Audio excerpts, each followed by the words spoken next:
Quelle fin attend l'univers? Va-t-il se déchirer en un éclair? S'effondrer sur lui-même? Ou mourir de froid lentement? Les scientifiques imaginent l'inimaginable. Ils enquêtent sur une mort annoncée.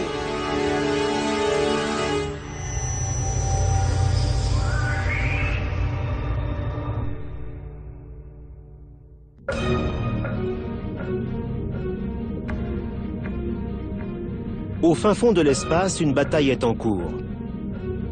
Même si personne ne peut en être témoin, les scientifiques sont certains qu'elle a bien lieu et que sa conclusion sera terrible. Elle n'arrivera pas avant des milliards d'années, mais la fin de l'univers est inévitable. Dans le monde entier, des astrophysiciens cherchent à savoir comment cela se produira. Leurs appareils scrutent le ciel pour y trouver des indices sur notre destin.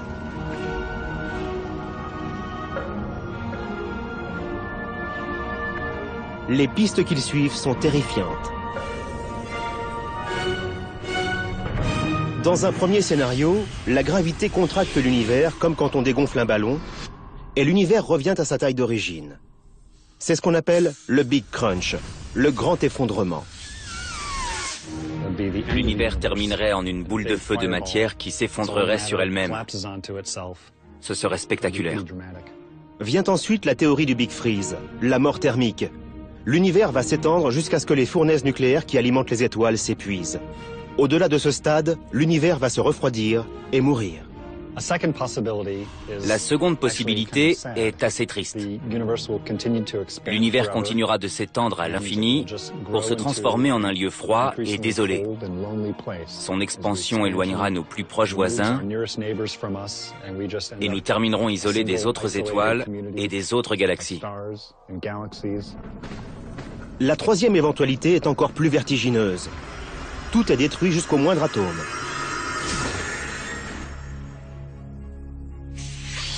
À la façon d'un ballon trop gonflé, l'univers finit par éclater. C'est beaucoup plus spectaculaire que le Big Freeze et aussi radical que le Big Crunch. L'univers continue de s'étendre, mais à un rythme si rapide que même le tissu espace-temps ne peut plus maintenir la cohésion de l'univers.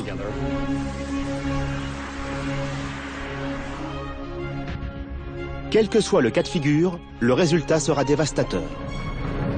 Pour mieux comprendre comment tout finira, les scientifiques étudient comment tout a commencé. Les premières réponses sont venues d'ici, l'observatoire du mont Wilson, au-dessus de Pasadena, en Californie. En 1929, grâce à ce qui est alors le plus grand télescope du monde, Edwin Hubble fait une découverte étrange. L'univers s'étend. La découverte d'Hubble a changé notre perception de l'univers. C'est un environnement dynamique qui évolue. Contrairement à l'idée qu'on s'en faisait autrefois, il change avec le temps.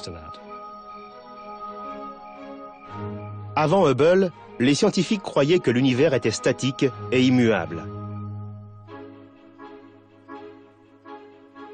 Si l'univers s'étend, il faut qu'il ait eu un point de départ. Un commencement.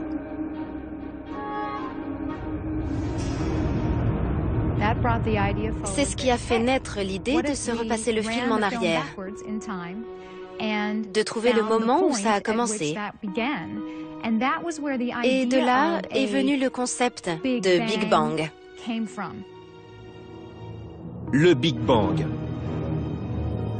La fraction de seconde où, à partir d'un point plus petit qu'un atome, l'univers et tout ce qu'il contient ont explosé vers l'existence.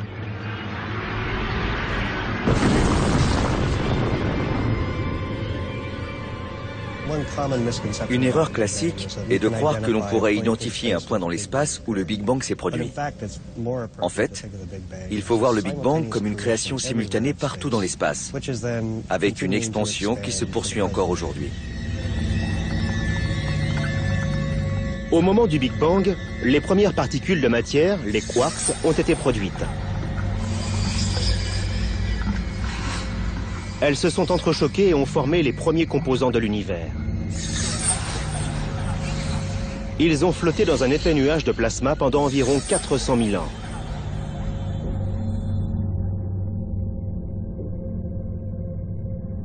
La gravité, également créée au moment du Big Bang, a assemblé les particules.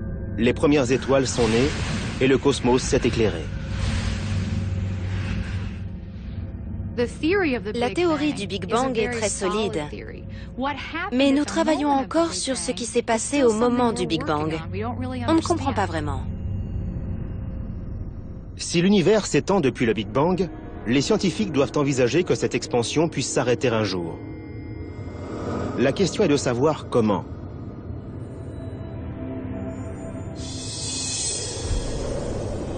La réponse la plus évidente implique la gravité. Ce qui monte doit descendre. Les étoiles, les galaxies et tout le reste pourraient changer de direction et l'univers s'effondrerait. C'est la théorie du Big Crunch. Tu prends le haut et la poignée et tu tires dessus. Une maquette de fusée apporte des indices sur les mécanismes du Big Crunch. La maquette est comparable à l'univers qui s'étend dans l'espace depuis le Big Bang.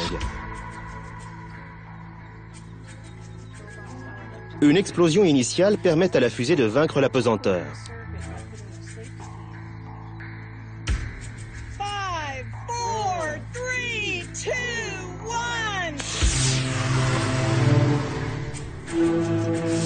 L'explosion du moteur fait décoller la fusée de sa rampe de lancement.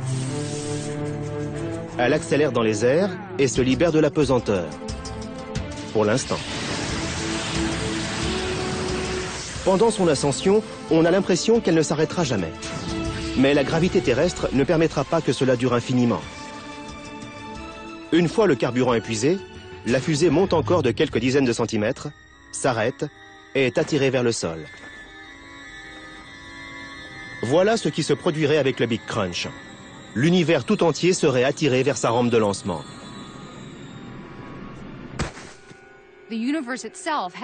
L'univers a son propre mouvement, sa propre énergie.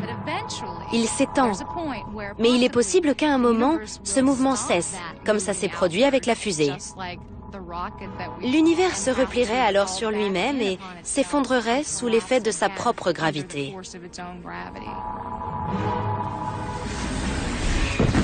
Dans ce scénario, l'univers retrouverait sa forme d'origine, celle d'avant le Big Bang, et créerait les conditions d'un perpétuel va-et-vient entre création et destruction. Mais la théorie du Big Crunch est remise en question depuis que les cosmologistes ont établi qu'il devait y avoir une forme d'énergie qui empêcherait l'univers de s'effondrer.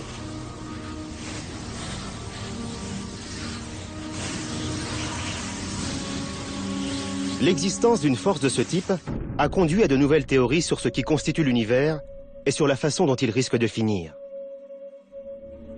Des indications précieuses sont offertes par un des phénomènes les plus puissants et les plus mystérieux de l'univers, les trous noirs.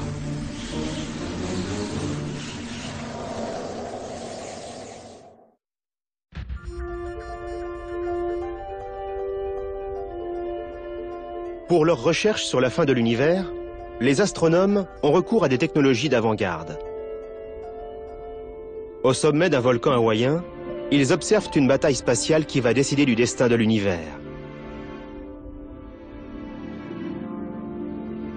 À plus de 4000 mètres d'altitude, les télescopes Keck offrent une vision exceptionnelle du cosmos.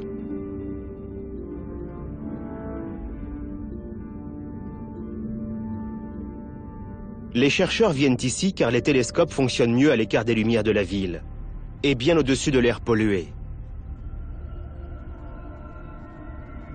L'environnement est austère, mais pour les scientifiques qui veulent percer les mystères de l'univers, c'est le paradis. C'est un endroit fabuleux. Bien entendu, l'air est raréfié et c'est difficile de travailler ici.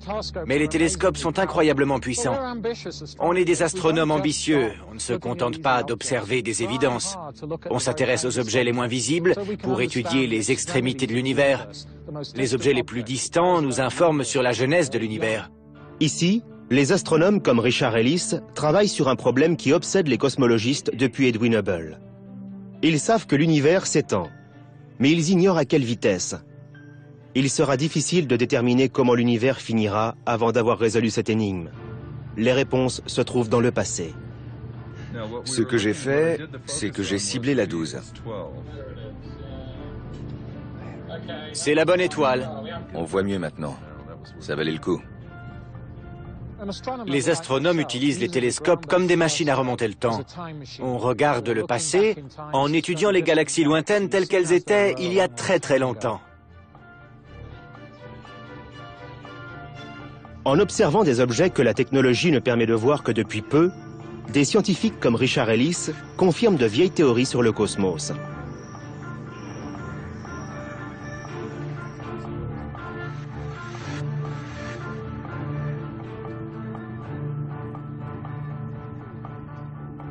Ils se sont rendus compte qu'Einstein pourrait bien avoir pressenti ce qui causera la fin de l'univers.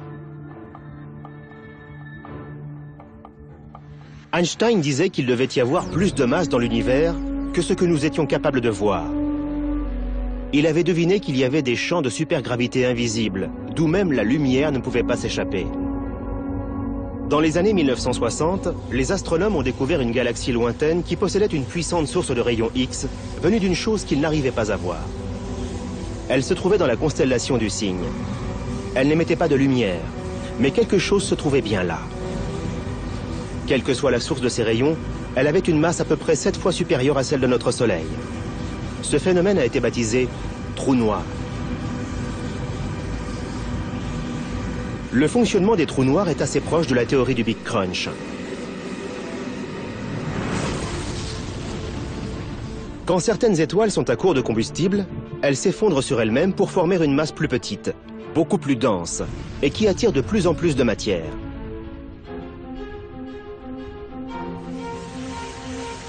L'attraction gravitationnelle est si puissante que tout ce qui se passe à proximité d'un trou noir y reste piégé à tout jamais. Même la lumière ne peut s'en échapper. L'idée a de quoi vous donner le tournis. Une chose invisible et pourtant détectable nous offre un aperçu de notre destin. Cette bâche noire représente l'espace, qui est relativement plat. Mais quand vous placez un gros objet dans l'espace, il le courbe. C'est une pièce. Regardez les beaux cercles qu'elle décrit. En gros, le trou noir l'a piégé et l'a fait orbiter autour de lui. Cette orbite devient très circulaire quand la pièce se rapproche. Et maintenant, la pièce va disparaître. Elle entre dans le trou noir. Notre Soleil aussi courbe l'espace. Sauf que comparé à un trou noir, c'est un abo cosmique. La Terre et les planètes voisines sont piégées par l'attraction gravitationnelle du Soleil. Mais comme elle est beaucoup plus faible que celle d'un trou noir, nous restons en orbite sans être aspirés.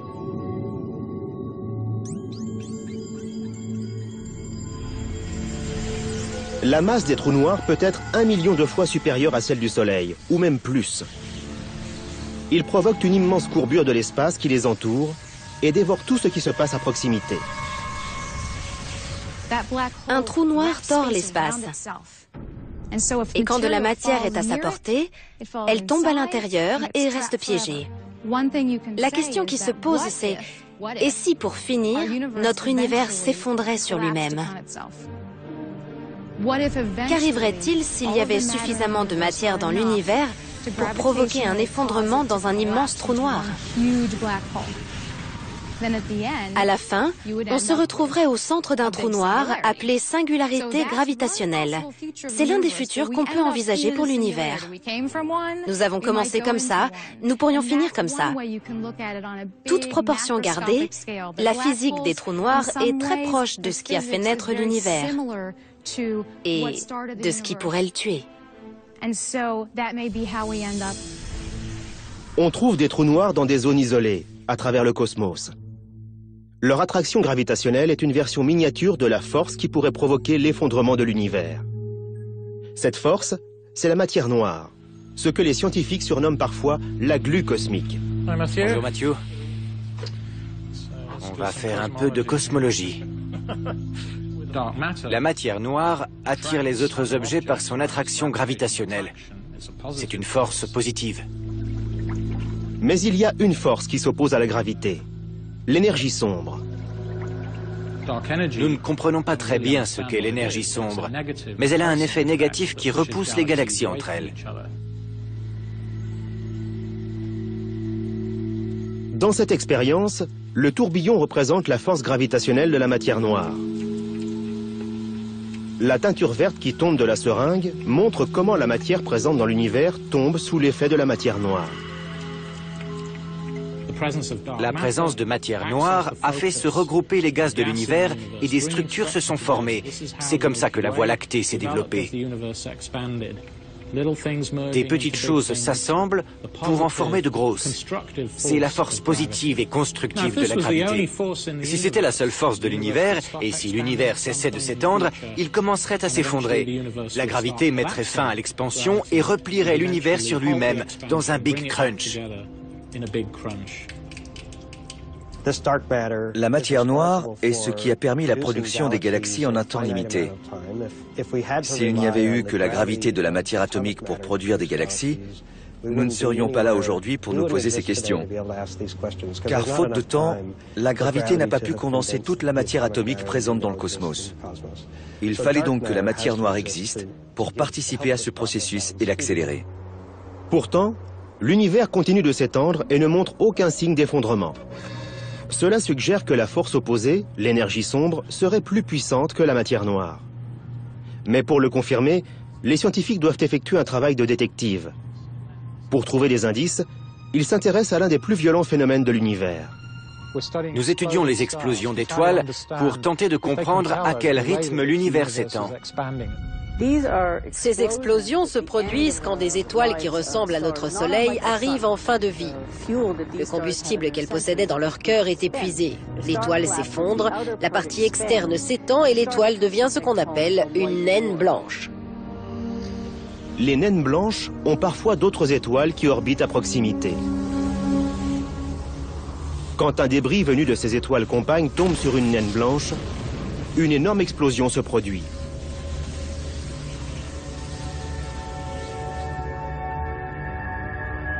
Pour les scientifiques, ces phénomènes appelés supernovas sont de précieux informateurs.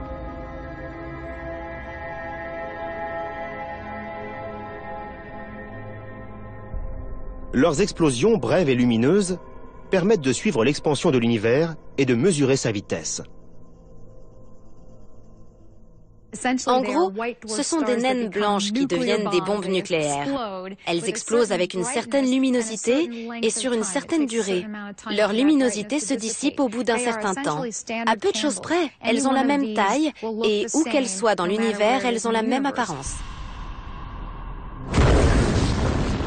Les astronomes établissent la distance et la vitesse de ces explosions en mesurant la quantité de lumière rouge qu'elles émettent. Plus l'étoile s'éloigne rapidement de nous, plus sa lumière est rouge. Quand on étudie le spectre d'une supernova, on obtient des indications sur sa composition chimique et l'expansion de sa coquille, suite à l'explosion initiale, nous informe sur la vitesse. Il y a beaucoup de données physiques que l'on peut étudier à partir de ces événements. Le rythme d'expansion des galaxies qui contiennent des supernovas permet d'évaluer comment le reste de l'univers s'étend. Nous pouvons comparer les vitesses des galaxies avec leur distance. Ce sont les indices qui permettront aux astronomes de prévoir quand l'univers changera de direction et se repliera sur lui-même pour le Big Crunch. Ou alors, ces informations pourraient mener à des conclusions totalement différentes. Le professeur Ellis effectue des recherches à l'observatoire Keck d'Hawaï. Alors que le télescope est au sommet d'un immense volcan, il se trouve dans une salle de visionnage située dans une autre partie de l'île. Ligne d'émission, Johan? Du côté rouge, je crois. Au même instant, Johan Richards se trouve à l'Institut de technologie de Californie à Pasadena. Il étudie la lumière d'une galaxie que le télescope Keck a filmée à Hawaï. Il essaie de voir si certains des éléments connus de cette galaxie sont dans le spectre rouge et s'éloignent de nous.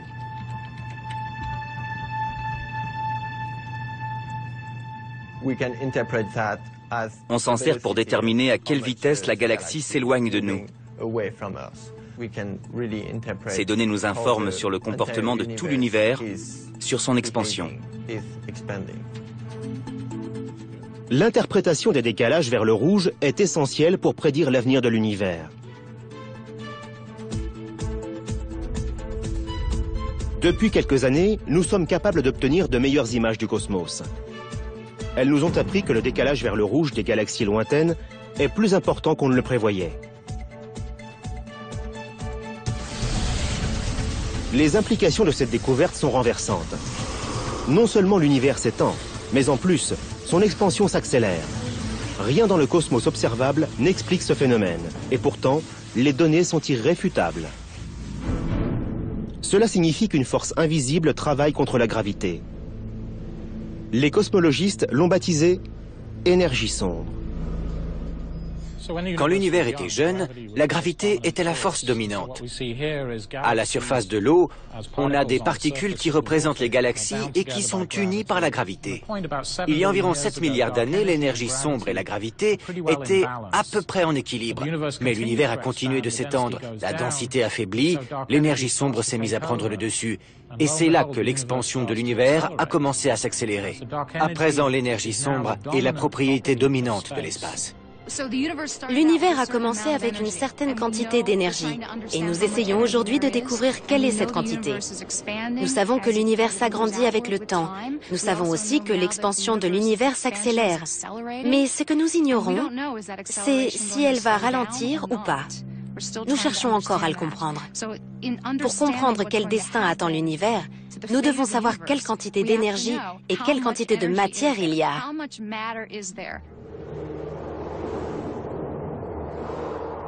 L'histoire de l'univers est une bataille entre la matière noire et l'énergie sombre. Ces deux forces sont en opposition. Ce sont à la fois l'histoire et le destin de l'univers qui dépendent de la lutte entre ces deux forces. La théorie du Big Crunch reposait sur l'idée que la matière noire était la force dominante. Mais aujourd'hui, les astronomes pensent que l'énergie sombre pourrait être bien plus puissante. Si c'est le cas, l'issue pourrait être spectaculaire et violente. Elle disloque les systèmes solaires, elle disloque les étoiles, et pour finir, elle devient tellement puissante qu'elle disloque la matière elle-même. Elle brise les liens, elle sépare les atomes, elle réduit tout en particules élémentaires, et c'est la fin de l'univers. Le combat entre la matière noire, la force qui maintient la cohésion de l'univers, et l'énergie sombre, la force qui cherche à le déchirer, mène progressivement l'univers à sa perte. Si la matière noire l'emporte, l'univers pourrait s'effondrer. Si l'énergie sombre domine le cosmos, il risque d'être déchiré. L'expansion devient si puissante qu'elle détruit l'univers tout entier. Ce serait un étrange coup du sort. L'énergie sombre, la force qui a propulsé la matière pour former un univers magnifique, continuerait de le faire s'étendre pour l'entraîner vers la mort.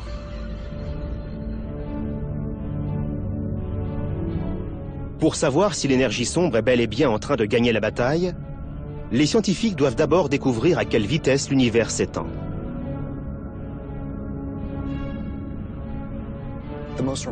L'aspect le plus remarquable de l'univers, c'est qu'il s'étend. Les galaxies s'écartent les unes des autres. Quand on observe le ciel, on voit des étoiles, des galaxies, des amas de galaxies, et tout ça s'éloigne de nous. On peut l'illustrer avec ce ballon. On voit que tous les points dessinés sur ce ballon noir s'écartent les uns des autres.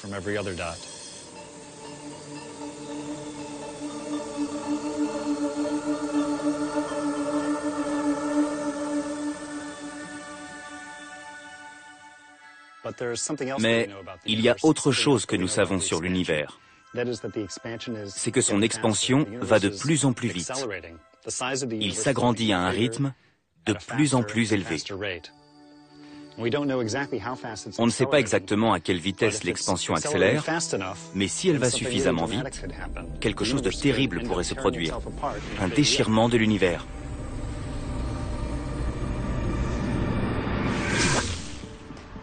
C'est parfait. C'est super que tu aies installé ça. C'est la version géante d'une démonstration que je fais en classe. Le professeur Caldwell prépare une expérience qui montrera comment l'énergie sombre agit sur l'expansion de l'univers. Il va utiliser un pistolet de paintball monté sur une voiture. On peut régler l'angle absolument comme tu veux. Je pense qu'un peu plus vers le sol, ce serait mieux. Ça te va comme ça? Oui, c'est bien. La voiture descend une pente en roue libre. La pesanteur tire le véhicule de la même façon que l'énergie sombre propulse l'univers et le fait s'étendre. La pesanteur tire le véhicule de plus en plus vite. Le pistolet tire ses billes de peinture à 1 seconde d'intervalle. Caldwell mesure la distance entre les taches de peinture pour calculer à quel rythme le véhicule accélère. Il utilisera ces données pour comparer la pesanteur à l'énergie sombre du cosmos.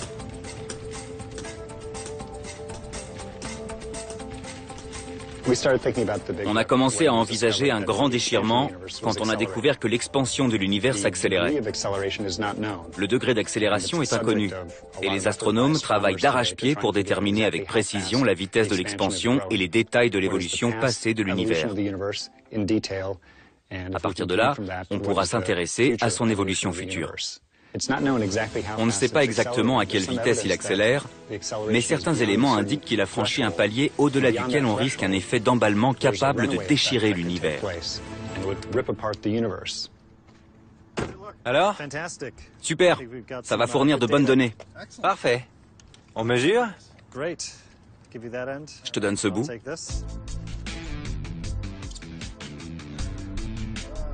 Ça nous fait 1,73 m. Le but de cette expérience est d'établir des parallèles entre la voiture propulsée par la gravité et l'univers en accélération. Les intervalles s'agrandissent assez vite. Au bout de quelques mesures, la distance entre les taches de peinture a presque été multipliée par 7.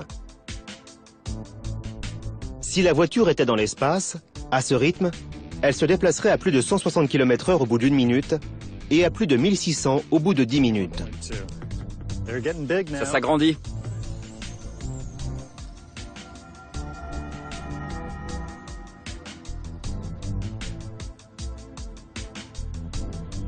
Ici, on a 12,90 m. 12,90 m. Pour Robert Caldwell, la question est de savoir si le même genre d'expansion et d'accélération se produit à l'échelle cosmique. Les capsules sont en quoi? En plastique? C'est de la gélatine. Elles sont biodégradables. On peut les manger si on veut. Voici les données que j'ai collectées avec Eric. La distance cumulative parcourue par la voiture en tant que fonction du temps. Ça nous donne cette belle parabole. C'est exactement ce que l'on attend d'un corps en accélération. Ici, j'ai un autre calcul qui porte sur l'accélération de l'univers. Les calculs de Robert Caldwell montrent que les forces terrestres sont semblables aux forces de l'espace. Cette démonstration donne un aperçu du rythme effréné de l'expansion du cosmos. Un coup d'œil ne suffit pas pour apprécier la correspondance. Mais je peux vous affirmer que les statistiques indiquent qu'un univers en accélération colle très bien à ces données.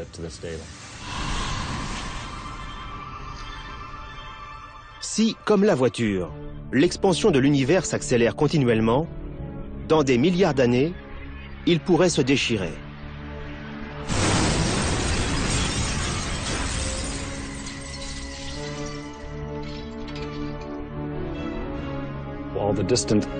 Toutes les étoiles lointaines et les galaxies seront éloignées les unes des autres et de nous.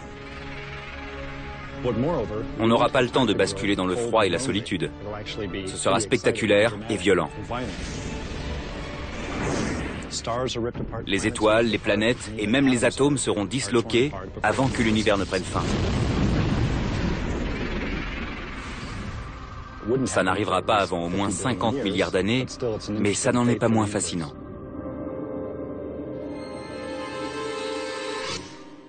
À quoi ressembleraient des atomes qui se disloquent?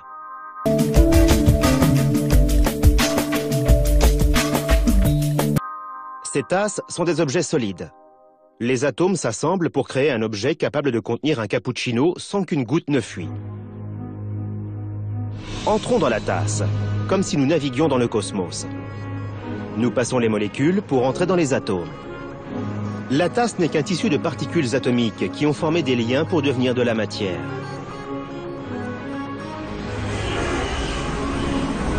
Si ces particules devaient être éloignées, les liens qui maintiennent la cohésion de la tasse ne fonctionneraient plus. Les atomes ne regrouperaient plus les molécules, les connexions entre les particules élémentaires se dissoudraient, la matière cesserait d'exister. Elle se désintégrerait. Voilà la fin que Robert Caldwell promet à l'univers. Si vous vous trouviez sur la Terre ou sur une autre planète encore existante au moment de la catastrophe, vous verriez une sorte de mur d'obscurité s'approcher de vous, et à mesure que ce mur s'approcherait, les étoiles disparaîtraient, les galaxies disparaîtraient, et pour finir, le mur encerclerait la planète. Assez vite, les atomes eux-mêmes seraient disloqués, et voilà. Le mur d'obscurité se réduit en un point, et ça représente la fin de l'univers.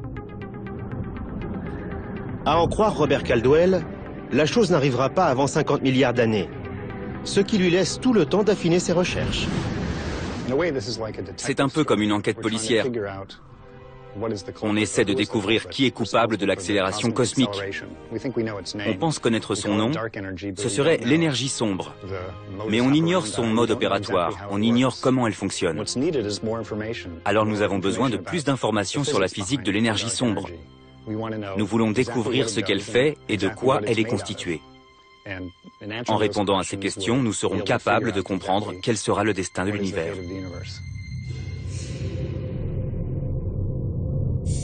Le grand déchirement est une des théories. Au-dessus de l'atmosphère terrestre, le télescope Hubble fournit aux scientifiques des indices qui tendent vers une fin moins violente, mais tout aussi inévitable.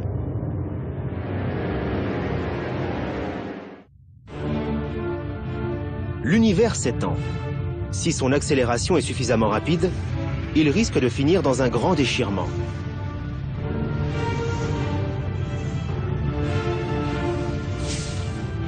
Il est aussi possible qu'il continue de s'étendre, mais à un rythme plus lent. Dans ce cas de figure, il ne se déchirerait pas.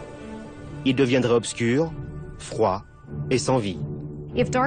Si l'énergie sombre qui permet à l'univers de s'étendre garde le rythme d'aujourd'hui, l'univers continuera son expansion infiniment et terminera dans un triste état. Au final, il se refroidira, tout se glacera. Les indices en faveur de cette théorie de la mort thermique, et de toutes les autres, viennent en partie du télescope spatial Hubble. Il est en orbite autour de la Terre depuis 1990 et profite d'une vue dégagée sur le cosmos. Il transmet des images extraordinairement nettes, détaillées et instructives.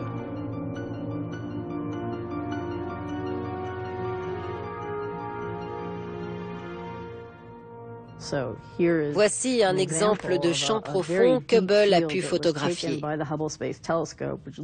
On pointe le télescope sur toute une région de l'espace. Quand vous l'observiez avec des images prises au sol, comme c'était le cas avant le lancement de Hubble, elle faisait la taille d'un timbre-poste. Soudain, avec le premier champ profond photographié par Hubble, on a découvert 4000 galaxies semblables à celle-ci et qui n'étaient pas visibles depuis la Terre. Il a une puissance incroyable. Chacune de ces traînées est une galaxie qui contient environ 100 milliards d'étoiles. Les astronomes attendent avec impatience toutes les images transmises par Hubble. Elles les rapprochent de la clé de l'énigme. Avec un traitement d'images informatique et une différenciation d'images prises sur différentes nuits, on peut extraire les autres galaxies du cliché et il ne reste que cette tache. C'est une supernova qui n'aurait jamais pu être découverte avant le lancement du télescope spatial Hubble.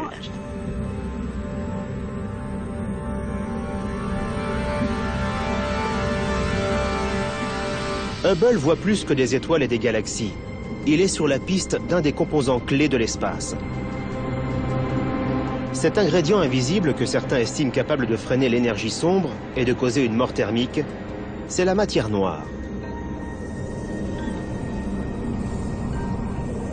Les scientifiques décrivent la matière noire comme la substance qui maintient la cohésion de l'univers. Elle pourrait empêcher qu'un grand déchirement ne se produise. Les preuves de son existence ont été apportées par des images de galaxies voisines de la nôtre. On a parfois l'impression que d'autres galaxies les entourent, mais en réalité, elles ne se trouvent pas là du tout. Ce sont des reflets de galaxies plus lointaines. Les astronomes pensent que cette illusion d'optique pourrait être l'œuvre de la matière noire. Elle causerait une étrange distorsion de la lumière appelée mirage gravitationnel. La lumière des galaxies lointaines est littéralement tordue par la courbure de l'espace due aux étoiles et à la matière noire qui se trouve sur son chemin. Plus il y a de matière noire entre la Terre et une galaxie, plus la lumière est déviée. Le mirage gravitationnel est un outil extraordinaire pour l'astronome, car en mesurant la déformation des galaxies lointaines, nous pouvons tracer la distribution de la matière noire. Dans le ciel, on observe une disposition des galaxies, mais la lumière de ces galaxies est modelée par des amas de matière noire. Ce qu'on voit n'est pas la réalité. C'est un petit peu comme porter des lunettes sans le savoir. Si on peut évaluer le niveau de déformation, on peut faire une cartographie de la matière noire. Et quand il y a de la matière noire à tel endroit, il faut se demander si, autour, l'univers se comporte comme la gravité le voudrait ou pas. S'il gravite légèrement moins, c'est que l'énergie sombre est peut-être en train de changer dans ces régions. En déterminant si c'est la matière noire ou l'énergie sombre qui domine, les scientifiques seront plus à même de dire si notre destin sera scellé par une mort thermique ou un grand déchirement. Les indices dont nous disposons penchent en faveur de l'énergie sombre. Mais de combien l'emporte-t-elle? Pour répondre à cette question, les astronomes doivent trouver le moyen de mesurer la vitesse à laquelle l'univers s'étend. Sur Terre, la vitesse d'un objet est facile à évaluer. Un avion, par exemple, est suffisamment proche pour qu'on puisse l'observer et calculer sa vitesse en chronométrant le temps qu'il met pour se rendre d'un point à un autre.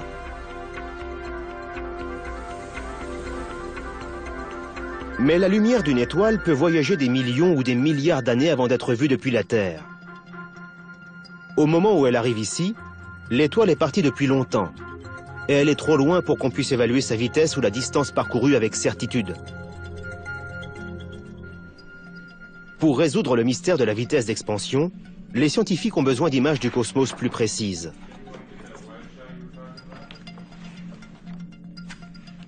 On ne pouvait même pas observer ces galaxies avant le lancement du télescope spatial Hubble.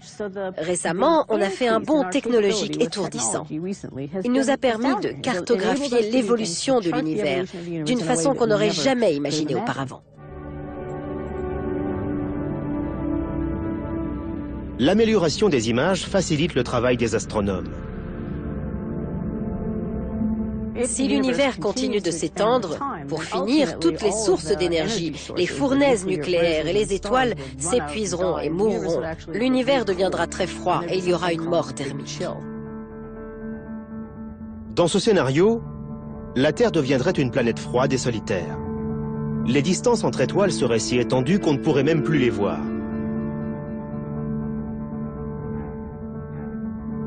Avec le temps, elles s'éteindraient et tout l'univers se glacerait. Ces idées découlent des travaux d'Einstein et d'Hubble, mais ni l'un ni l'autre n'ont vécu suffisamment longtemps pour voir ces résultats.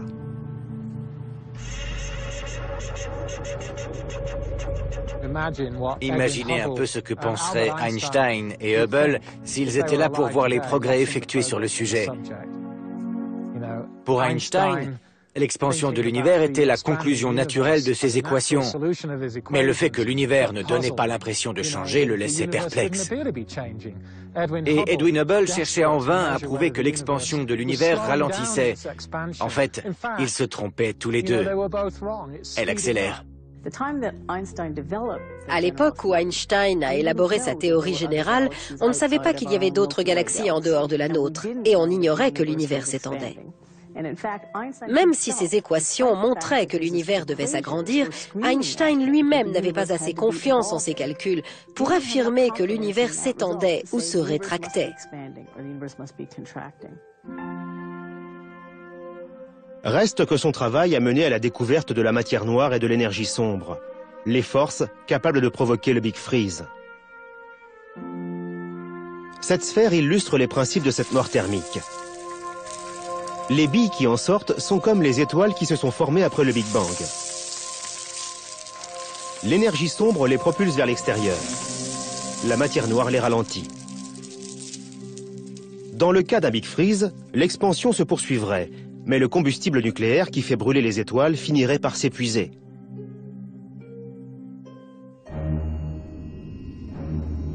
Pour nous, la première chose à disparaître serait la lumière du Soleil. Il se ternit à mesure qu'il brûle ses dernières réserves. La Terre gèle et la vie disparaît. Des milliards d'années après la disparition des humains, le cosmos s'étend hors de vue. Il restera peut-être quelques étoiles récentes, mais la plupart se seront éloignées depuis bien longtemps. La fournaise qui alimente l'univers s'éteint. Le cosmos assombri continue de s'étendre et n'est plus qu'un vestige gelé et sans vie.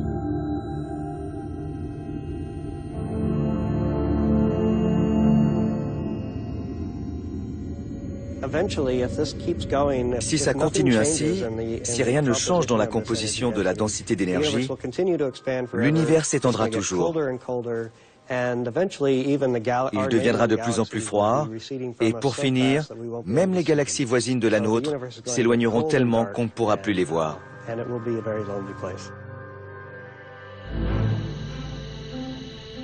Les astronomes ont encore beaucoup à apprendre sur l'influence de l'énergie sombre et de la matière noire. Une bonne partie de leurs informations récentes viennent de cette sonde lancée dans l'espace. Elle va les aider à comprendre l'histoire et le destin de l'univers.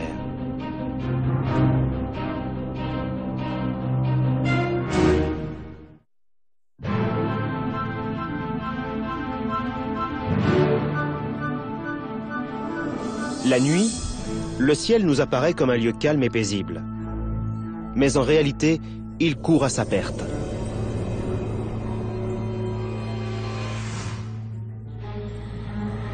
Les avancées scientifiques rapprochent les astronomes de la clé de l'énigme.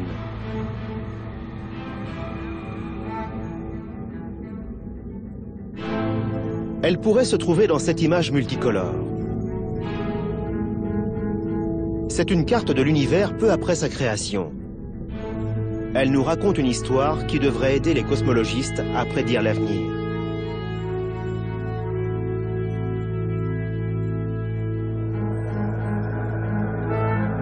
La machine qui a fourni ces images est le WMAP, le Wilkinson Microwave Anisotropy Probe, un satellite de la NASA qui travaille nuit et jour à la cartographie du cosmos.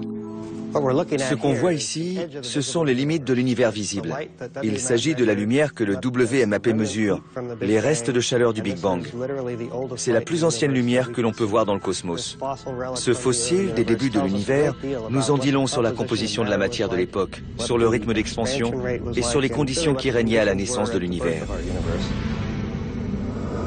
Le WMAP est l'une des grandes innovations astronomiques du XXIe siècle. Auparavant, rien ne pouvait fournir une image aussi claire des restes d'énergie du Big Bang. Ce que les scientifiques appellent le fond diffus cosmologique. Le WMAP mesure les différences de température de ce fond.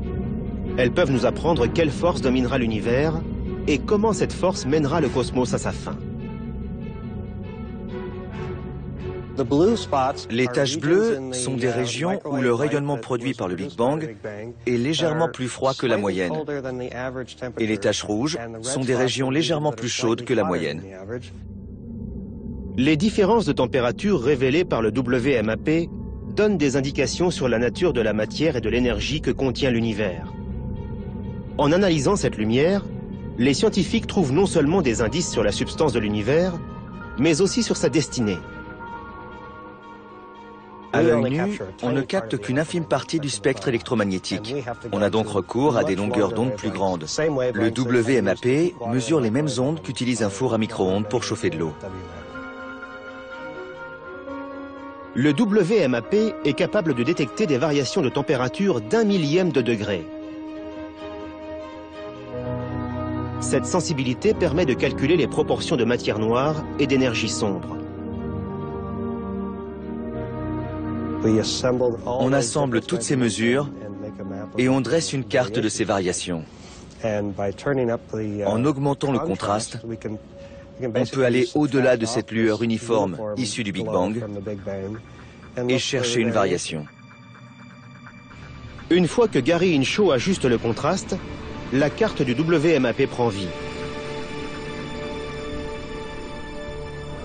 Observer les images du WMAP revient à effectuer un voyage à travers l'espace et le temps pour mieux comprendre l'avenir de l'univers.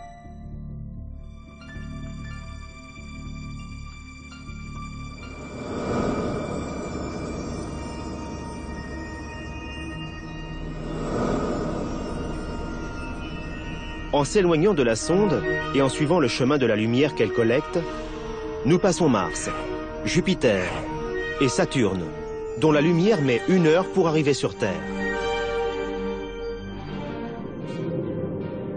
Après avoir quitté la Voie lactée, nous passons Andromède, la galaxie la plus proche de la nôtre. Sa lumière met 2,3 millions d'années pour arriver sur Terre. Nous avons donc parcouru 2,3 millions d'années à travers le temps.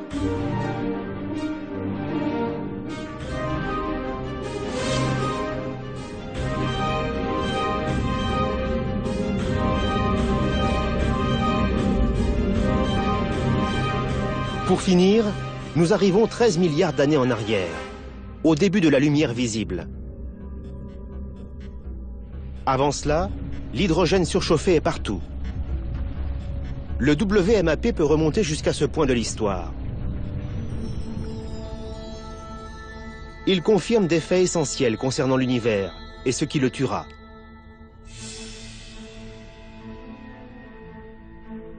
Le WMAP entrouvre une fenêtre sur le dernier acte du cosmos. Ces informations, combinées au travail des astronomes, ont mené à des découvertes étourdissantes sur l'expansion rapide de l'univers. Elles confortent la théorie de l'énergie sombre et la possibilité d'une mort thermique ou d'un grand déchirement. Grâce aux données que nous avons depuis 10 ans, nous savons qu'entre la matière noire et l'énergie sombre, il y a un rapport de 2 pour 1 en faveur de l'énergie sombre. C'est le principal composant de l'énergie de l'univers. Les preuves sont là. L'énergie sombre prend le dessus. Pour les astronomes, c'est un élément capital. Avant la découverte de l'énergie sombre, les choses étaient plus simples. En déterminant la quantité de matière présente dans l'univers, on pouvait se prononcer sur son destin. Cette époque est révolue. Les preuves s'accumulent et confirment que l'univers continuera de s'étendre. Reste à savoir s'il le fera jusqu'à en mourir. En l'espace d'1 siècle, nous avons fait d'immenses progrès dans l'étude de l'univers et de son expansion. Mais cela a suscité plus de questions que de réponses. Et je pense que la décennie à venir sera encore plus passionnante. En tant qu'astronomes, nous sommes face à une multitude de défis que nous ont lancés les théoriciens et nous essayons de répondre rapidement à toutes ces questions. Je trouve ça très excitant, car lorsqu'on peut observer quelque chose, on le met à l'épreuve. Et c'est ça, la science. Le combat entre la matière noire et l'énergie sombre va continuer des milliards d'années. Quand le dernier acte se jouera, les humains auront disparu depuis longtemps. Mais avant cela, ils auront poursuivi un but passionnant. Comprendre comment l'univers est né, comment il fonctionne et comment il finira. C'est une quête sans fin. Le moteur de l'astronomie, c'est de comprendre de quoi l'univers est fait, quelle est la nature de la matière noire et, le plus grand de tous les mystères, savoir ce qui scellera le destin de l'univers.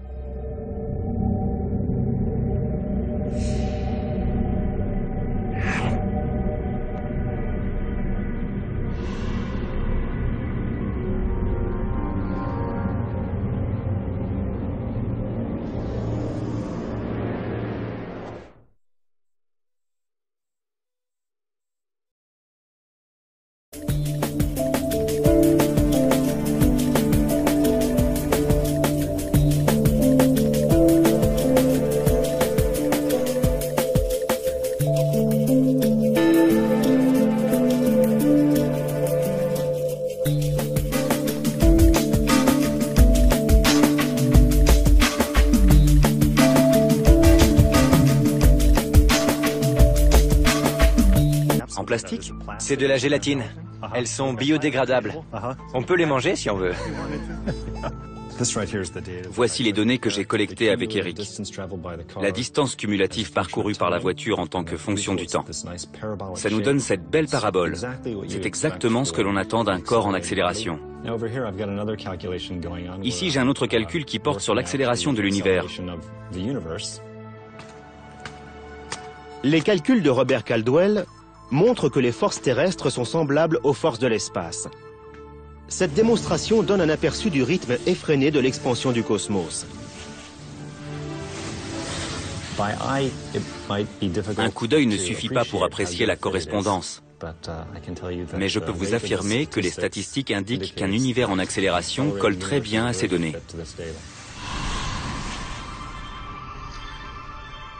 Si, comme la voiture, l'expansion de l'univers s'accélère continuellement, dans des milliards d'années, il pourrait se déchirer.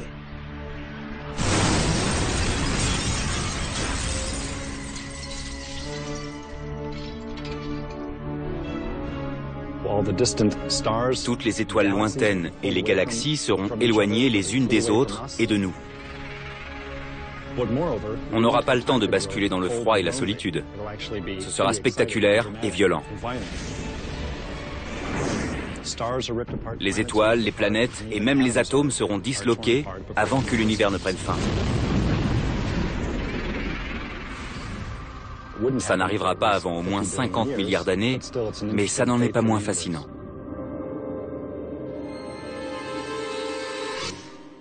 À quoi ressembleraient des atomes qui se disloquent?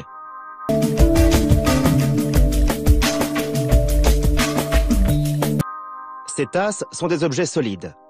Les atomes s'assemblent pour créer un objet capable de contenir un cappuccino sans qu'une goutte ne fuit. Entrons dans la tasse, comme si nous naviguions dans le cosmos. Nous passons les molécules pour entrer dans les atomes. La tasse n'est qu'un tissu de particules atomiques qui ont formé des liens pour devenir de la matière.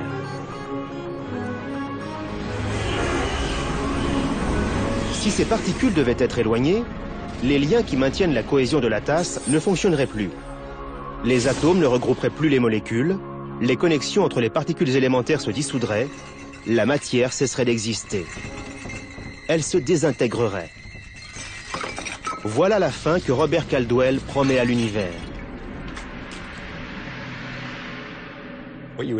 Si vous vous trouviez sur la Terre ou sur une autre planète encore existante au moment de la catastrophe, vous verriez une sorte de mur d'obscurité s'approcher de vous, et à mesure que ce mur s'approcherait, Le mirage gravitationnel est un outil extraordinaire pour l'astronome, car en mesurant la déformation des galaxies lointaines, nous pouvons tracer la distribution de la matière noire. Dans le ciel, on observe une disposition des galaxies, mais la lumière de ces galaxies est modelée par des amas de matière noire. Ce qu'on voit n'est pas la réalité. C'est un petit peu comme porter des lunettes sans le savoir. Si on peut évaluer le niveau de déformation, on peut faire une cartographie de la matière noire. Et quand il y a de la matière noire à tel endroit, il faut se demander si, autour, l'univers se comporte comme la gravité le voudrait ou pas. S'il gravite légèrement moins, c'est que l'énergie sombre est peut-être en train de changer dans ces régions.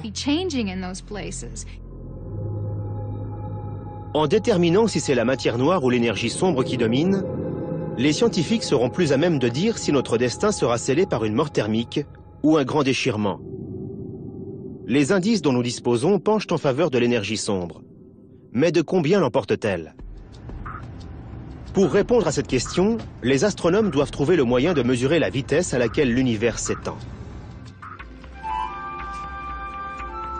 Sur Terre, la vitesse d'un objet est facile à évaluer. Un avion, par exemple, est suffisamment proche pour qu'on puisse l'observer et calculer sa vitesse en chronométrant le temps qu'il met pour se rendre d'un point à un autre.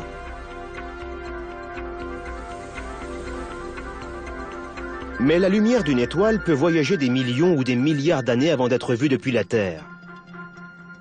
Au moment où elle arrive ici, l'étoile est partie depuis longtemps, et elle est trop loin pour qu'on puisse évaluer sa vitesse ou la distance parcourue avec certitude. Pour résoudre le mystère de la vitesse d'expansion, les scientifiques ont besoin d'images du cosmos plus précises.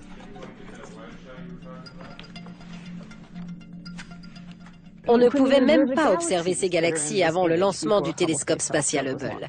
Récemment, on a fait un bond technologique étourdissant. Il nous a permis de cartographier l'évolution de l'univers d'une façon qu'on n'aurait jamais imaginée auparavant. L'amélioration des images facilite le travail des astronomes. Si l'univers continue de s'étendre, pour finir, toutes les sources d'énergie, les fournaises nucléaires et les étoiles s'épuiseront et mourront. L'univers deviendra très froid et il y aura une mort thermique. Dans ce scénario, la Terre deviendrait une planète froide et solitaire. Les distances entre étoiles seraient si étendues qu'on ne pourrait même plus les voir. Le cosmos à sa fin. Les taches bleues sont des régions où le rayonnement produit par le Big Bang est légèrement plus froid que la moyenne. Et les taches rouges sont des régions légèrement plus chaudes que la moyenne.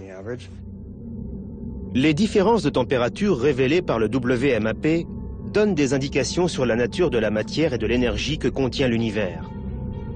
En analysant cette lumière, les scientifiques trouvent non seulement des indices sur la substance de l'univers, mais aussi sur sa destinée. À l'œil nu, on ne capte qu'une infime partie du spectre électromagnétique. On a donc recours à des longueurs d'onde plus grandes. Le WMAP mesure les mêmes ondes qu'utilise un four à micro-ondes pour chauffer de l'eau. Le WMAP est capable de détecter des variations de température d'1 millième de degré.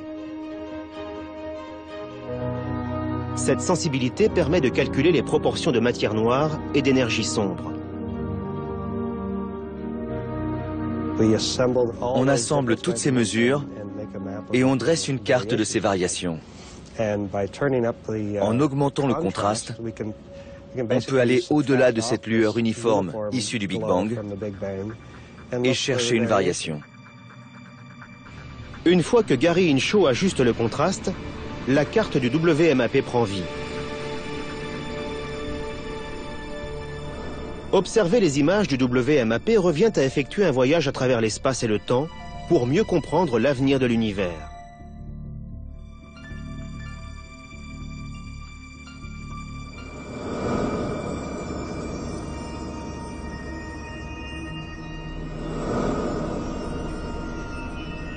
En s'éloignant de la sonde et en suivant le chemin de la lumière qu'elle collecte, nous passons Mars, Jupiter et Saturne, dont la lumière met 1 heure pour arriver sur Terre. Après avoir quitté la Voie lactée, nous passons Andromède, la galaxie la plus proche de la nôtre. Sa lumière met 2,3 millions d'années pour arriver sur Terre. Nous avons donc parcouru 2,3 millions d'années à travers le temps.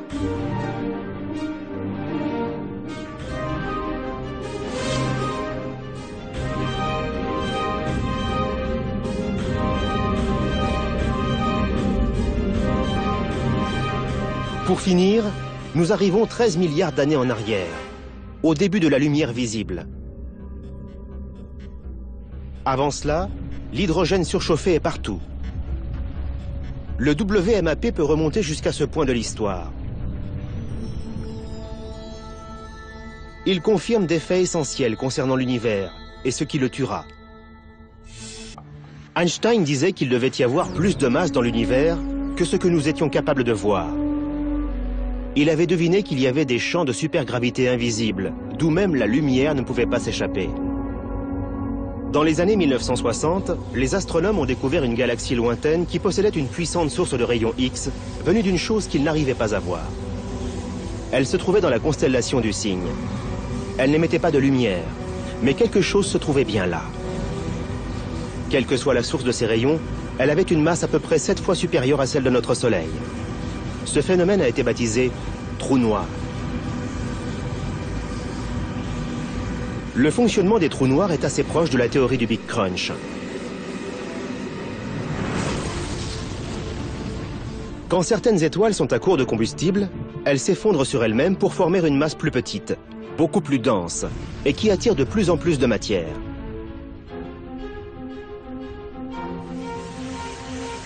L'attraction gravitationnelle est si puissante que tout ce qui se passe à proximité d'un trou noir y reste piégé à tout jamais. Même la lumière ne peut s'en échapper. L'idée a de quoi vous donner le tournis. Une chose invisible et pourtant détectable nous offre un aperçu de notre destin. Cette bâche noire représente l'espace, qui est relativement plat. Mais quand vous placez un gros objet dans l'espace, il le courbe. C'est une pièce. Regardez les beaux cercles qu'elle décrit. En gros, le trou noir l'a piégé et l'a fait orbiter autour de lui. Cette orbite devient très circulaire quand la pièce se rapproche. Et maintenant, la pièce va disparaître. Elle entre dans le trou noir. Notre Soleil aussi courbe l'espace. Sauf que comparé à un trou noir, c'est un abo cosmique. La Terre et les planètes voisines sont piégées par l'attraction gravitationnelle du Soleil. Mais comme elle est beaucoup plus faible que celle d'un trou noir, nous restons en orbite sans être aspirés.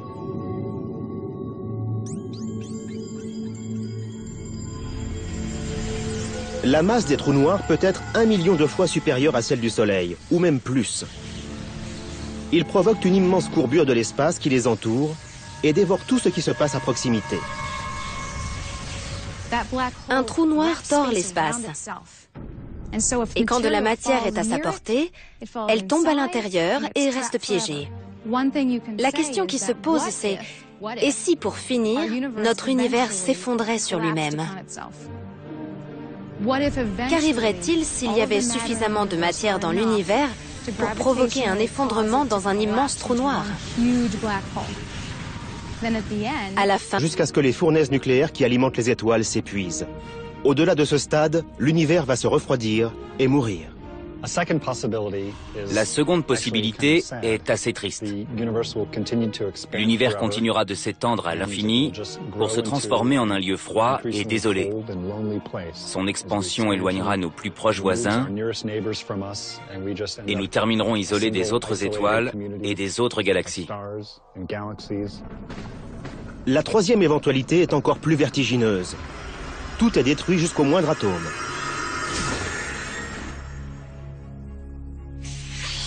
À la façon d'un ballon trop gonflé, l'univers finit par éclater. C'est beaucoup plus spectaculaire que le Big Freeze et aussi radical que le Big Crunch. L'univers continue de s'étendre, mais à un rythme si rapide que même le tissu espace-temps ne peut plus maintenir la cohésion de l'univers.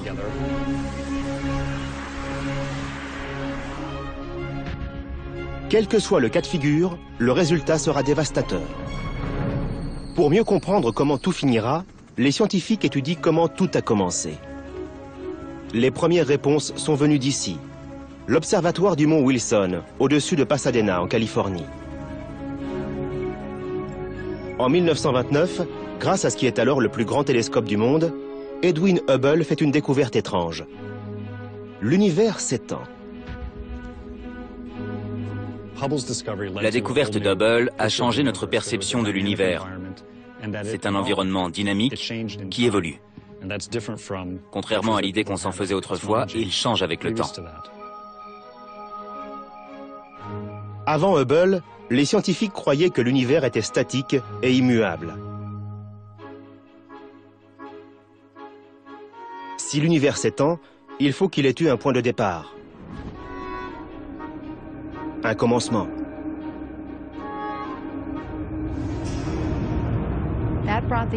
c'est ce qui a fait naître l'idée de se repasser le film en arrière, de trouver le moment où ça a commencé.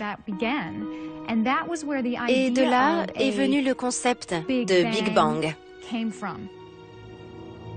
Le Big Bang. La fraction de seconde où, à partir d'un point plus petit qu'un atome, l'univers et tout ce qu'il contient ont explosé vers l'existence.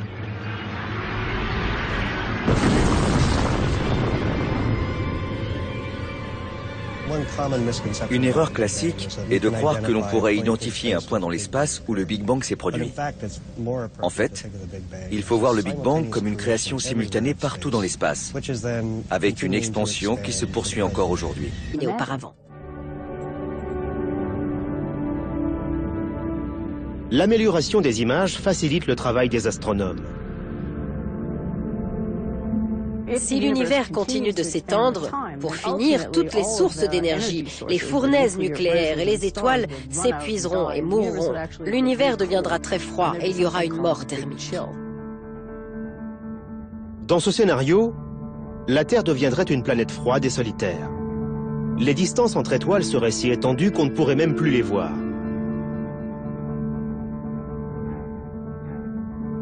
Avec le temps, elles s'éteindraient et tout l'univers se glacerait. Ces idées découlent des travaux d'Einstein et d'Hubble, mais ni l'un ni l'autre n'ont vécu suffisamment longtemps pour voir ces résultats.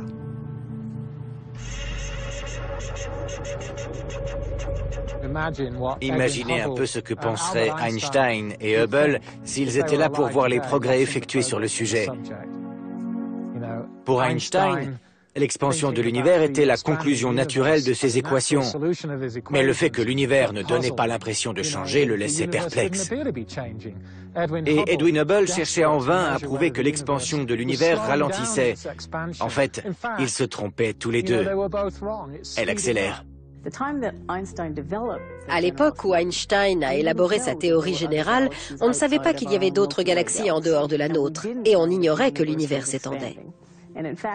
Même si ces équations montraient que l'univers devait s'agrandir, Einstein lui-même n'avait pas assez confiance en ses calculs pour affirmer que l'univers s'étendait ou se rétractait. Reste que son travail a mené à la découverte de la matière noire et de l'énergie sombre, les forces capables de provoquer le Big Freeze. Cette sphère illustre les principes de cette mort thermique. Les billes qui en sortent sont comme les étoiles qui se sont formées après le Big Bang. L'énergie sombre les propulse vers l'extérieur. La matière noire les ralentit.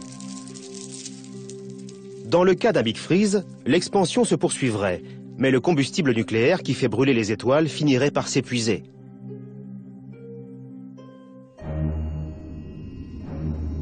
Pour nous, la première chose à disparaître serait la lumière du Soleil. Il se ternit à mesure qu'il brûle ses dernières réserves. La Terre gèle et la vie disparaît. Des milliards d'années après la disparition des humains, le cosmos s'étend hors de vue. Il restera peut-être quelques étoiles récentes, mais la plupart se sont...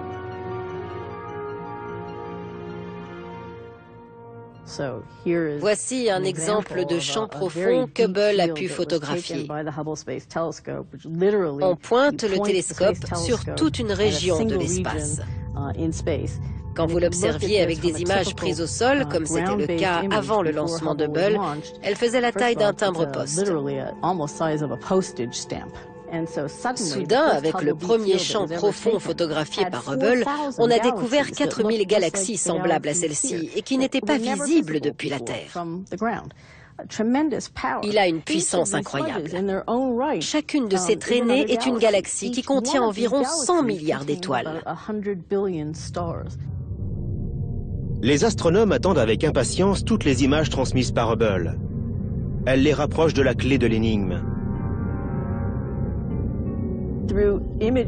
Avec un traitement d'images informatique et une différenciation d'images prises sur différentes nuits, on peut extraire les autres galaxies du cliché et il ne reste que cette tache.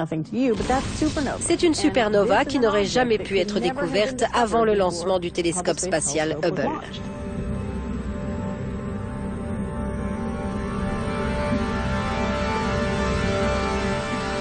Hubble voit plus que des étoiles et des galaxies. Il est sur la piste d'un des composants clés de l'espace. Cet ingrédient invisible que certains estiment capable de freiner l'énergie sombre et de causer une mort thermique, c'est la matière noire. Les scientifiques décrivent la matière noire comme la substance qui maintient la cohésion de l'univers. Elle pourrait empêcher qu'un grand déchirement ne se produise. Les preuves de son existence ont été apportées par des images de galaxies voisines de la nôtre. On a parfois l'impression que d'autres galaxies les entourent, mais en réalité, elles ne se trouvent pas là du tout. ce sont des reflets de galaxies plus lointaines. Les astronomes pensent que cette illusion d'optique pourrait être l'œuvre de la matière noire. Elle causerait une étrange distorsion de la lumière appelée mirage gravitationnel. La lumière des galaxies lointaines est littéralement tordue par la courbure de l'espace due aux étoiles et à la matière noire qui se trouve sur son chemin. Plus il y a de matière noire entre la Terre et une galaxie, plus la lumière est déviée. Le mirage gravitationnel est un outil extraordinaire pour l'astronome, car en mesurant la déformation des galaxies lointaines, nous pouvons tracer la distribution de la matière noire. Dans le ciel, on observe une disposition des galaxies, mais la lumière de ces galaxies est modelée par des amas de matière noire. Ce qu'on voit n'est pas la réalité. Elle n'arrivera pas avant des milliards d'années, mais la fin de l'univers est inévitable. Dans le monde entier, des astrophysiciens cherchent à savoir comment cela se produira. Leurs appareils scrutent le ciel pour y trouver des indices sur notre destin.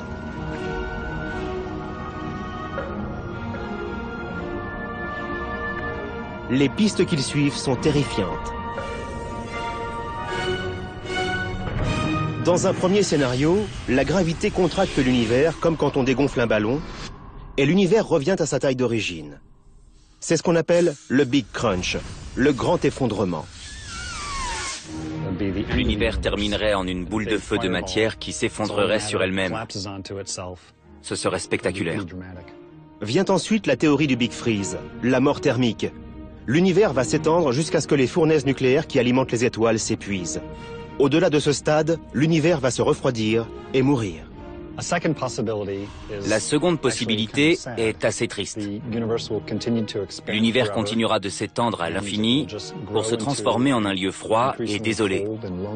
Son expansion éloignera nos plus proches voisins et nous terminerons isolés des autres étoiles et des autres galaxies. La troisième éventualité est encore plus vertigineuse. Tout est détruit jusqu'au moindre atome.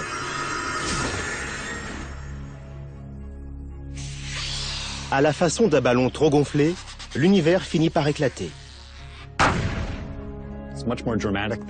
C'est beaucoup plus spectaculaire que le Big Freeze et aussi radical que le Big Crunch. L'univers continue de s'étendre, mais à un rythme si rapide que même le tissu espace-temps ne peut plus maintenir la cohésion de l'univers.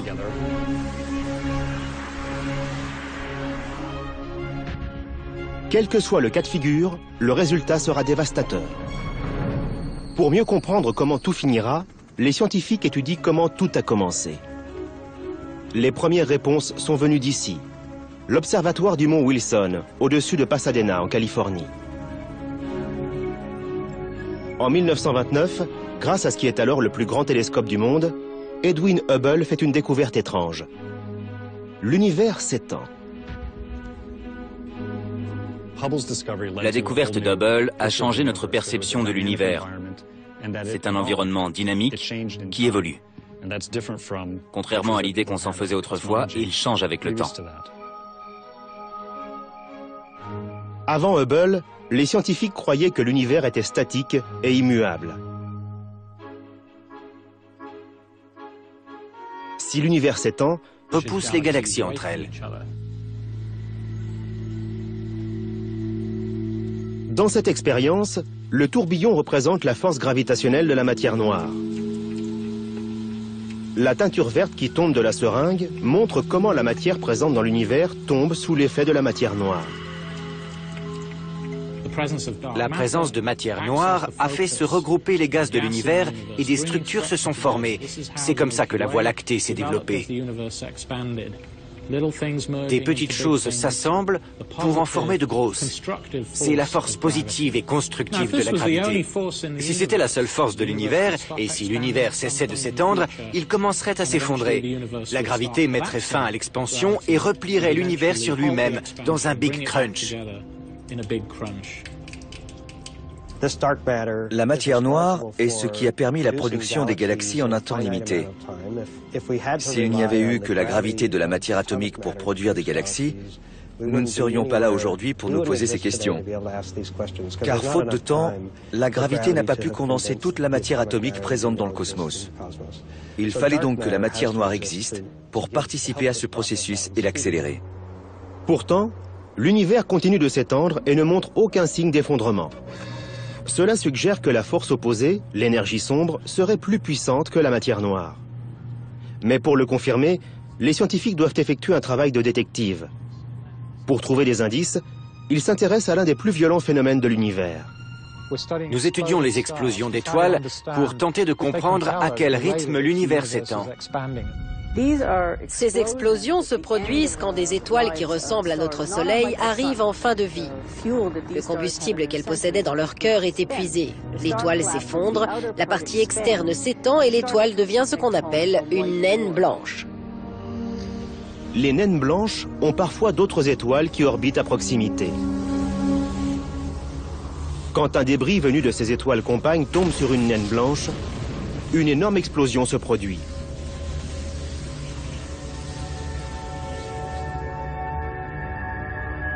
Pour les scientifiques, ces phénomènes appelés supernovas sont de précieux informateurs.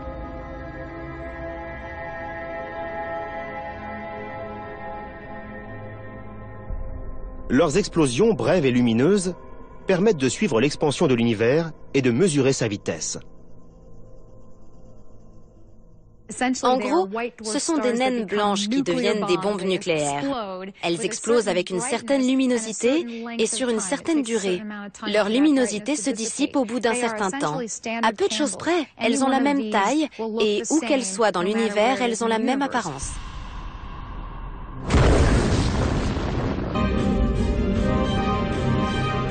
Pour finir, nous arrivons 13 milliards d'années en arrière, au début de la lumière visible.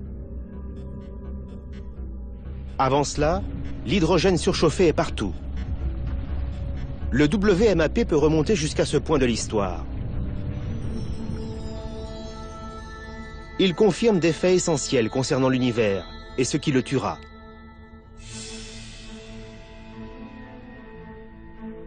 Le WMAP entrouvre une fenêtre sur le dernier acte du cosmos. Ces informations, combinées au travail des astronomes, ont mené à des découvertes étourdissantes sur l'expansion rapide de l'univers.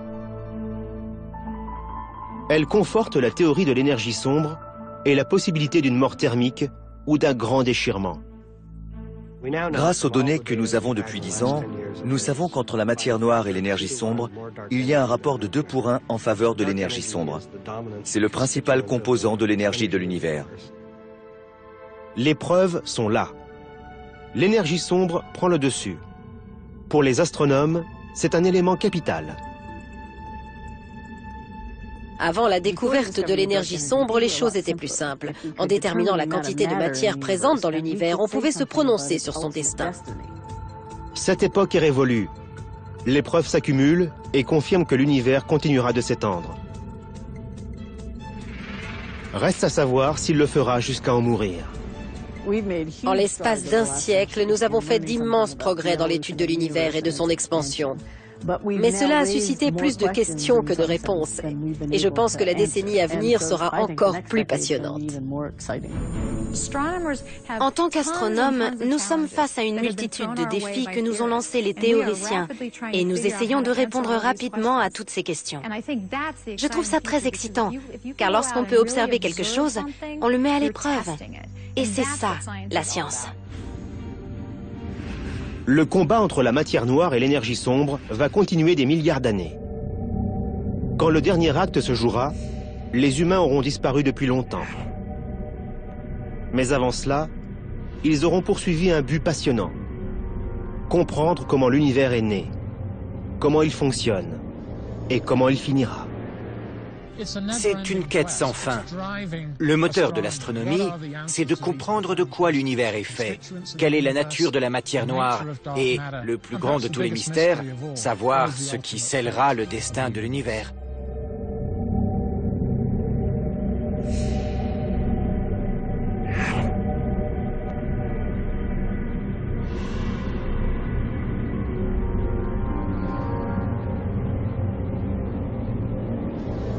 Ne peut s'en échapper. L'idée a de quoi vous donner le tournis.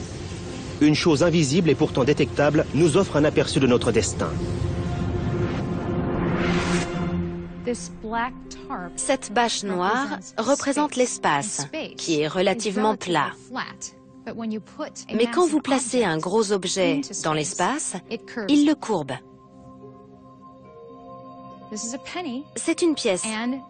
Regardez les beaux cercles qu'elle décrit. En gros, le trou noir l'a piégé et l'a fait orbiter autour de lui. Cette orbite devient très circulaire quand la pièce se rapproche. Et maintenant, la pièce va disparaître. Elle entre dans le trou noir. Notre Soleil aussi courbe l'espace. Sauf que comparé à un trou noir, c'est un abo cosmique. La Terre et les planètes voisines sont piégées par l'attraction gravitationnelle du Soleil. Mais comme elle est beaucoup plus faible que celle d'un trou noir, nous restons en orbite sans être aspirés.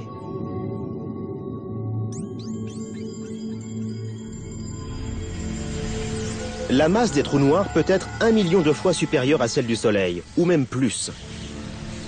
Ils provoquent une immense courbure de l'espace qui les entoure et dévorent tout ce qui se passe à proximité.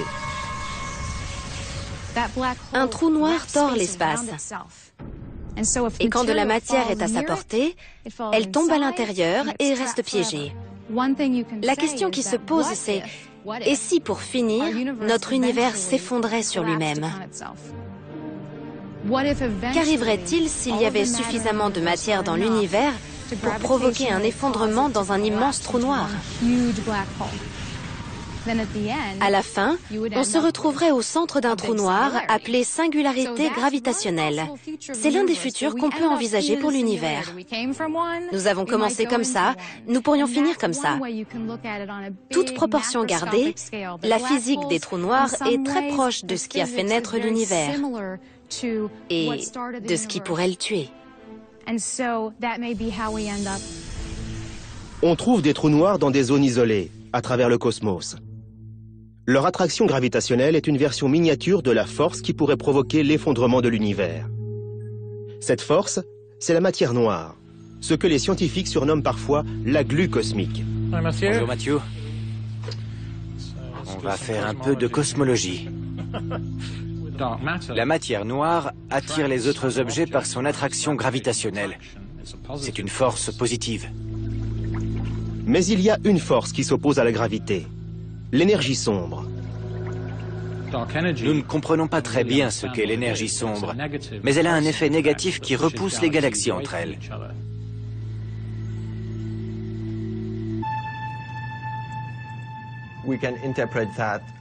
On s'en sert pour déterminer à quelle vitesse la galaxie s'éloigne de nous. Ces données nous informent sur le comportement de tout l'univers, sur son expansion. L'interprétation des décalages vers le rouge est essentielle pour prédire l'avenir de l'univers. Depuis quelques années, nous sommes capables d'obtenir de meilleures images du cosmos. Elles nous ont appris que le décalage vers le rouge des galaxies lointaines est plus important qu'on ne le prévoyait. Les implications de cette découverte sont renversantes. Non seulement l'univers s'étend, mais en plus, son expansion s'accélère. Rien dans le cosmos observable n'explique ce phénomène, et pourtant, les données sont irréfutables. Cela signifie qu'une force invisible travaille contre la gravité. Les cosmologistes l'ont baptisé « énergie sombre ». Quand l'univers était jeune, la gravité était la force dominante. À la surface de l'eau, on a des particules qui représentent les galaxies et qui sont unies par la gravité. Il y a environ 7 milliards d'années, l'énergie sombre et la gravité étaient à peu près en équilibre. Mais l'univers a continué de s'étendre, la densité affaiblie, l'énergie sombre s'est mise à prendre le dessus. Et c'est là que l'expansion de l'univers a commencé à s'accélérer. À présent, l'énergie sombre est la propriété dominante de l'espace. L'univers a commencé avec une certaine quantité d'énergie, et nous essayons aujourd'hui de découvrir quelle est cette quantité. Nous savons que l'univers s'agrandit avec le temps. Nous savons aussi que l'expansion de l'univers s'accélère. Mais ce que nous ignorons, c'est si elle va ralentir ou pas. Nous cherchons encore à le comprendre. Pour comprendre quel destin attend l'univers, Nous devons savoir quelle quantité d'énergie et quelle quantité de matière il y a.